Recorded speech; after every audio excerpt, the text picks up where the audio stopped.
Bismillahirrohmanirrohim. Assalamualaikum warahmatullahi wabarakatuh. Halo semuanya.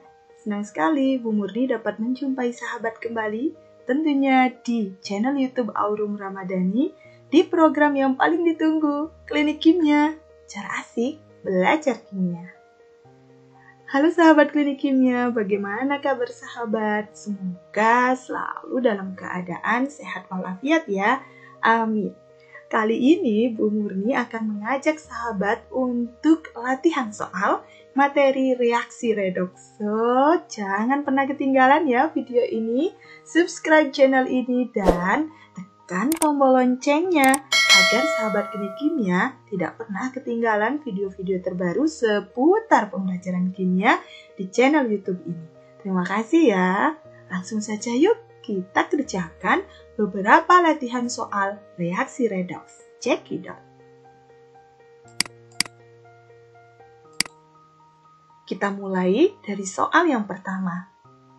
Mangan yang mempunyai bilangan oksidasi sama dengan krom dalam K2Cr2O7 adalah A. KMnO4, B. MnO, C. K2MnO4, D. MnO2, atau E. MnSO4.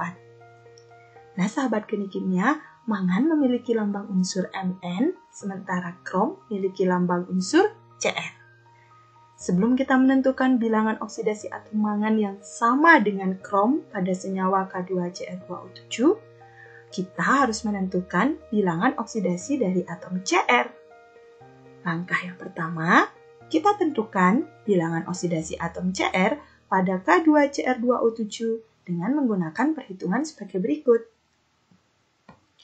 Pada senyawa K2Cr2O7, jumlah atom K sebanyak 2, berarti 2 kali biloks atom K. Ditambah Cr sebanyak 2, berarti 2 kali biloks atom Cr.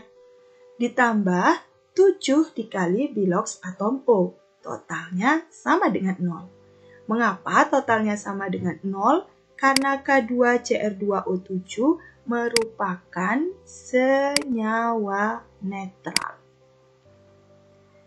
Nah, sahabat Klinik Kimia, kita diminta menentukan biloks atom Cr. Secara otomatis kita harus mengetahui biloks atom O dan atom K.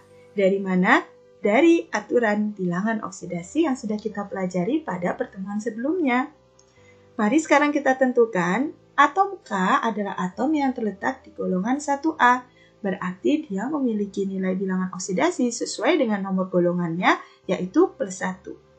Ditambah 2 dikali bilangan oksidasi dari Cr, kemudian ditambah 7 dikali bilangan oksidasi atom O. Ingat, di aturan bilangan oksidasi umumnya atom oksigen memiliki nilai bilangan oksidasi -2. Nah, berarti kita tuliskan 2 kali +1 ditambah 2 kali biloks Cr ditambah 7 dikali -2 sama dengan 0. Kita hitung seperti biasa. 2 kali +1 adalah 2, ditambah 2 kali biloks Cr, min 7 dikali -2 kan 14 ya. Berarti di sini -14 karena positif dengan negatif. Kita tulis di sini -14, totalnya sama dengan 0. 2 kali biloks Cr plus 2 min 14, sisanya berarti min 12 sama dengan 0. Sehingga 2 kali biloks Cr, kita pindah ruas ke sini ya, jadi min 12 menjadi plus 12. Yang diminta hanya biloks Cr saja, berarti plus 12 dibagi dengan 2, hasilnya adalah plus 6. Nah, langkah yang kedua, kita menentukan biloks atom Mn pada setiap option. Kita cari yang mana nilai biloks Mn pada senyawa-senyawa berikut ini yang biloksnya sama dengan Cr, yaitu plus 6. Kita coba satu persatu dan menggunakan cara cepat seperti berikut ini. KMnO4, berarti yang dicari adalah Mn ya. Kita ketahui bahwa O nilai biloksnya -2, karena ada 4, berarti -2 kali 4 sama dengan -8. Nah, K nilai biloksnya adalah +1 karena golongan 1A, karena ada 1K, berarti +1 kali 1 hasilnya +1. Nah, +1 ditambah Mn ditambah -8, totalnya harus sama dengan 0. Berarti +1 -8 itu sama dengan -7. Berapakah bilangan jika ditambah dengan -7 hasilnya harus 0? Berarti jawabannya betul sekali, plus 7. So, bilox Mn pada KMnO4 adalah plus 7. Jadi ini salah ya, karena yang diminta harus plus 6. Yang B, MnO. O memiliki bilox min 2 karena ada 1, berarti ya min 2 kali 1 min 2. Supaya total muatan jika dijumlah bilox Mn dan O hasilnya 0, maka Mn dipastikan biloxnya plus 2. Supaya kalau plus 2 min 2 totalnya 0. So, di sini Mn biloxnya plus 2. Ini juga salah. Nah, yang C, K2MnO4. Berarti min 2 untuk atom O, biloxnya kita kali 4, min 8. Sementara K plus 1, tapi hati-hati, K-nya ada 2, berarti plus 2. Nah, plus 2 min 8 hasilnya adalah min 6. Supaya totalnya sama dengan 0, maka Mn dipastikan dia plus 6. Nah, kita ketemu Mn plus 6.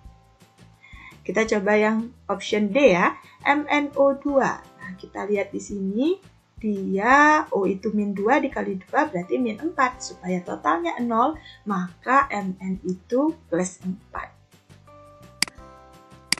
Nah, sementara Mn pada MnSO4, kita lihat O-nya min 2 kali 4 min 8. Sementara S itu, kalau sahabat tahu, itu dia golongan 6. Rata-rata biloxnya pada SO4 itu, dia adalah plus 6, berarti plus 6 min 8. Totalnya min 2, supaya 0, maka Mn plus 2. Atau pakai cara seperti ini, yang lebih mudah, MnSO4. Nah, SO4 ini kan ion poliatomik ya, ion poliatomik yang muatannya adalah 2 min. Berarti total bilox atom S ditambah 4O itu min 2, berarti kita anggap ini min 2. Nah, karena ini senyawanya netral, berarti supaya totalnya 0, maka Mn itu plus 2. Wah, ketemu ya, Mn plus 2. Nah, jadi jawaban dari soal nomor 1 ini adalah C, K2MnO4. Soal yang kedua, pada reaksi berikut Cl2 ditambah 2KOH menjadi KCl ditambah KClO ditambah H2O. Perubahan bilangan oksidasi unsur klor adalah A, min 1 menjadi plus 1 dan 0, B, plus 1 menjadi min 1 dan 0, C, 0 menjadi min 1 dan plus 1, D, 0 menjadi min 1 dan min 2, E, min 2 menjadi 0 dan plus 1. Kita lihat langkah demi langkahnya yuk. Yang pertama, tentukan bilox masing-masing atom. Jadi sahabat teknik kimia, tipsnya ya, kalau ketemu persamaan reaksi seperti ini, maka kita harus menentukan bilox dari masing-masing atomnya. Dan jika ada koefisien seperti ini kita tidak kita sertakan pada perhitungan bilox. Nah, sekarang kita tentukan dulu yuk bilox dari atom Cl pada Cl2. Cl2 merupakan salah satu unsur bebas pada aturan pertama bilangan oksidasi, berarti bilox Cl pada Cl2 adalah 0. Nah, kemudian H pada KOH, kita tahu H itu umumnya biloxnya adalah plus 1, O-2, dan K ini sesuai aturan adalah plus 1. Jadi ketiga unsur ini ada di aturan ya, sehingga kita gampang menentukan nilai biloxnya. Sementara yang selanjutnya, berapa bilox K pada KCl? Nah, K golongan 1 plus 1, berarti supaya total muatannya 0, maka Cl harus min 1. Berarti bilox Cl min 1. Nah, sekarang bilox K, Cl, dan O pada KClO. Kita mulai dari K. K di sini biloxnya plus 1 ya. Nah, tipe-tipe dikit ya. Kemudian O-2, berarti plus 1 min 2, itu total biloxnya adalah min 1 ya. Supaya total muatannya 0, maka bilox Cl harus plus 1. Sementara bilox H pada H2O, H itu plus 1, sementara O itu min 2. Ini kan unsur-unsur yang ada di aturan yang umumnya ya. Jika H berikatan dengan non-logam, itu nilai biloxnya plus 1. Begitu juga dengan O, umumnya nilai biloxnya min 2. Nah, barulah langkah kedua, kita tentukan atom-atom yang mengalami perubahan bilox. Kita lihat di sini, khususnya perubahan bilangan oksidasi dari klorin. Nah, klorin awalnya biloxnya 0, kemudian menjadi senyawa KCl nilai biloxnya -1. Nah, ini nilai biloxnya turun ya. Nah, kalau nilai biloxnya turun, berarti ini penurunan nilai B-O, bilangan oksidasi atau bilox. Nah, kalau reaksinya itu namanya reduksi, karena biloxnya turun. Nah, sementara dari 0, jadi Cl2 dari 0 ternyata ke KClO nilai Cl-nya +1, berarti ini terjadi peningkatan nilai B-O ya. Bilox ini yang disebut dengan reaksi oksidasi. Bilox meningkat oksidasi, bilox menurun itu reduksi. Ya, peningkatan ya. Nah, di soal ini yang ditanya hanya berapa perubahan bilox dari klor. Kita lihat awalnya 0 menjadi -1 dan +1. Berarti jawabannya adalah C. 0 menjadi -1 dan +1. Soal yang ketiga, perhatikan persamaan reaksi berikut. H2S ditambah 2HNO2 menjadi S ditambah 2NO ditambah 2H2O. Zat yang bertindak sebagai oksidator, jadi yang ditanya hanya oksidatornya saja ya, adalah A. H2S, B. HNO2, C. S, D. NO, atau E. H2O. Nah, sahabat klinik kimia, langkah pertama kita sama seperti yang pertama tadi ya, tentukan nilai bilox dari masing-masing atom dari penyusun senyawa pada reaksi tersebut. Kita mulai dari H. H itu biloxnya +1 ya. Misalnya kalau kita pakai perhitungan cepat, H itu kan +1, ada 2 berarti +2. Nah, supaya total muatannya 0, karena ini senyawa netral, maka S itu harus -2, berarti S itu -2. Nah, selanjutnya H pada HNO2. H itu +1, O itu -2. Nah, karena ada 2, berarti -2 kali 2 ini -4, hanya +1, berarti totalnya -3. Supaya nanti kalau dijumlah hasilnya 0, maka bilox N dipastikan +3. Berarti N-nya +3. Nah, sekarang bilox S pada S. Nah, ini unsur yang berdiri sendiri, unsur bebas ya. Jadi nilai biloxnya 0. Kemudian kita tentukan bilox N pada NO. O yang kita ketahui -2, berarti N-nya +2. Supaya totalnya 0 ya, gampang ini. Nah, sementara bilox H pada H2O itu sudah sering kita cari ya, +1, sementara O-nya -2, tidak usah kita hitung. Nah, barulah langkah kedua, tentukan perubahan bilox dari masing-masing atom dan kita lihat reaksi oksidasi dan reduksinya.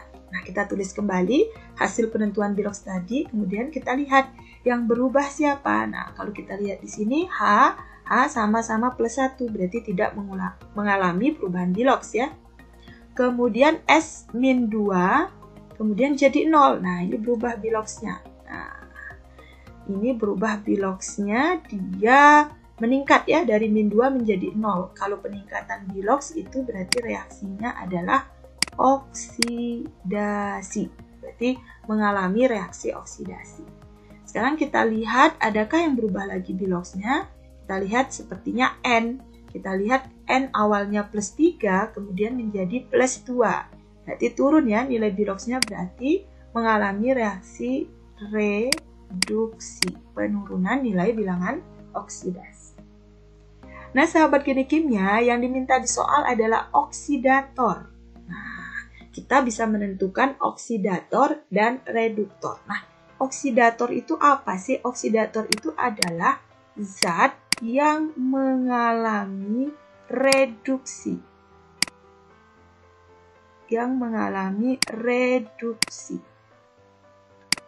Sementara reduktor itu adalah zat atau spesi gitu ya, yang mengalami oksidasi.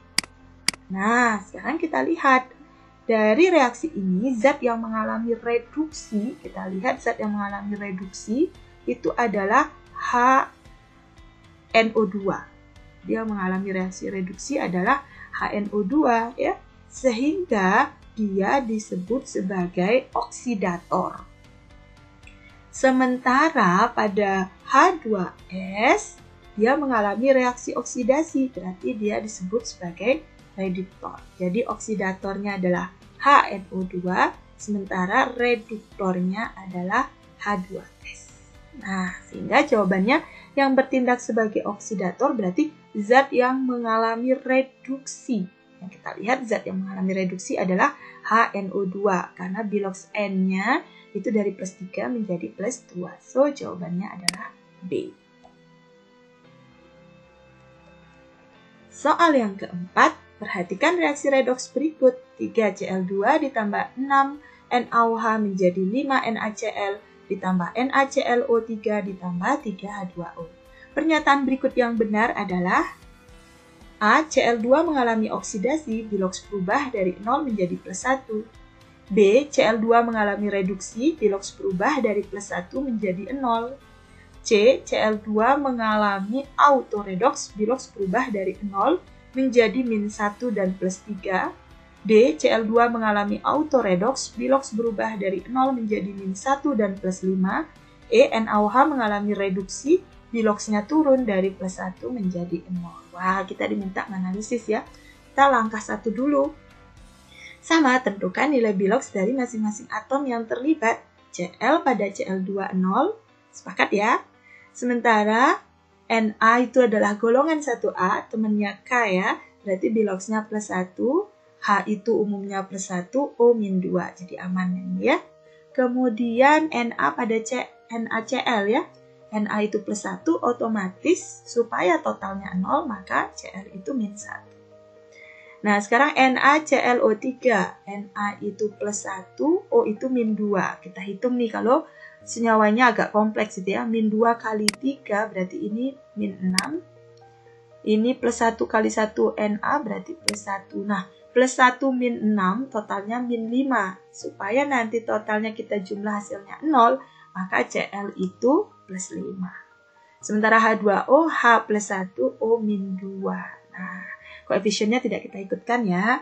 Sekarang kita ke langkah 2. Tentukan perubahan bilox dengan melihat adanya reaksi oksidasi dan reduksi. Kita tulis kembali. Nah, di sini adakah yang mengalami perubahan bilox? Kita lihat Cl ya. Pada Cl2 nilai biloxnya 0. Kemudian pada NaCl -1. Nah, ini turun nilai biloxnya. Penurunan bilox berarti di sini reaksi reduksi. Kemudian Cl2 juga mengalami peningkatan bilox dari 0 menjadi +5, berarti dia mengalami reaksi oksidasi. Nah, sekarang kita lihat A, Cl2 mengalami oksidasi, bilox berubah dari 0 menjadi +1. Nah, kalau di sini kita lihat dari 0 menjadi +5 ya, berarti ini salah. B, Cl2 mengalami reduksi, bilox berubah dari +1 menjadi 0. Kalau reduksinya dia dari 0 menjadi -1, ini juga salah. Cl2 mengalami autoredoks, bilox berubah dari 0 menjadi -1 dan +3. Nah, sahabat kimia, salah satu jenis reaksi redoks adalah reaksi autoredoks. Atau nama lainnya adalah reaksi disproporsionasi. Reaksi ini adalah jenis reaksi redoks di mana zat yang bertindak sebagai oksidator dan reduktor adalah zat yang sama atau spesies yang sama. Atau dengan bahasa sederhananya, suatu zat itu mengalami dua reaksi oksidasi dan reaksi reduksi. Nah, seperti apa? Seperti Cl2 ini. Cl2 dia dapat mengalami oksidasi, sekaligus dapat mengalami reaksi reduksi. Nah, itu disebut dengan reaksi autoredoks atau disproporsionasi. Kalau reaksi redoks biasa bagaimana gitu ya? Jadi, kalau reaksi redoks biasa, misalnya Cl2-nya hanya mengalami oksidasi, NaOH-nya mengalami reduksi. Tapi kalau autoredoks, satu zat atau spesies yang sama, misalnya Cl2 ini, dia dapat menjadi oksidator, sekaligus dapat menjadi reduktor. Nah, ini termasuk reaksi autoredoks yang sedang kita bahas ya. Berarti ini benar ya, Cl2 mengalami autoredoks, benar. Tapi Bilox berubah dari 0 menjadi -1 dan +3. Kalau kita lihat ya, dari 0 menjadi -1 dan +5. Nah, salahnya di sini. Berarti ini salah. Sekarang yang D, Cl2 mengalami autoredoks, benar. Bilox berubah dari 0 menjadi -1 dan +5. Nah, inilah yang benar. So, jawabannya adalah D. Nah, kita soal terakhir ya. Reaksi berikut yang bukan reaksi redoks adalah A, B, C, D, E. Wah, kalau lihat begini pusing ya. Harus periksa satu-satu dong Bu Murni. Nah, Bu Murni akan memberikan tips bagaimana cara menentukan reaksi tersebut reaksi redoks atau bukan. Ingat, kalau reaksi redoks itu berarti terjadi reaksi reduksi dan oksidasi secara simultan atau secara bersamaan. Jadi harus ada reduksi dan oksidasinya. Ada yang naik Biloxnya, ada yang turun Biloxnya. Nah, kalau bukan reaksi redoks, berarti tidak ada perubahan Bilox dari masing-masing atom yang terlibat pada senyawa di reaksi tersebut. Misalnya kalau awalnya Mg 0, ya Mg-nya nanti tetap 0. Awalnya hanya +1, nanti setelah bereaksi dia jadi +1. Tidak ada perubahan bilangan oksidasi. Itu reaksi bukan redoks. Jadi reaksi kimia tetapi bukan reaksi redoks. Nah, bagaimana tips cepat jika kita bertemu soal seperti ini? Kalau ketemu soal seperti ini, ada dua pilihan. Yang pertama kita coba satu-satu. Misalnya, A ini kita tentukan. Al itu 0, H itu +1, O itu -2 Biloxnya.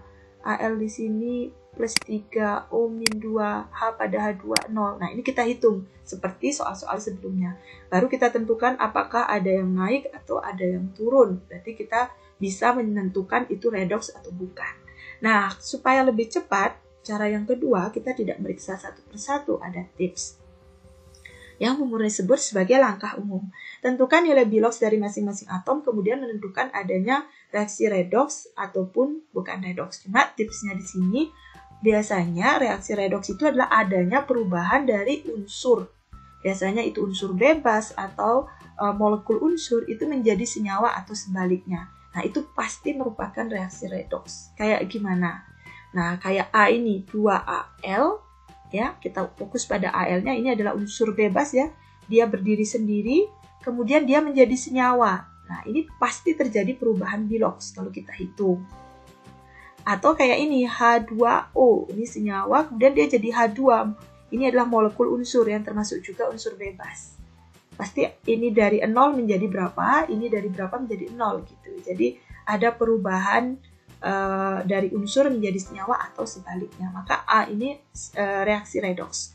Kita buktikan seperti ini. Tadi kita udah hitung Al Biloxnya 0 ya, jadi +3. Berarti dia oksidasi.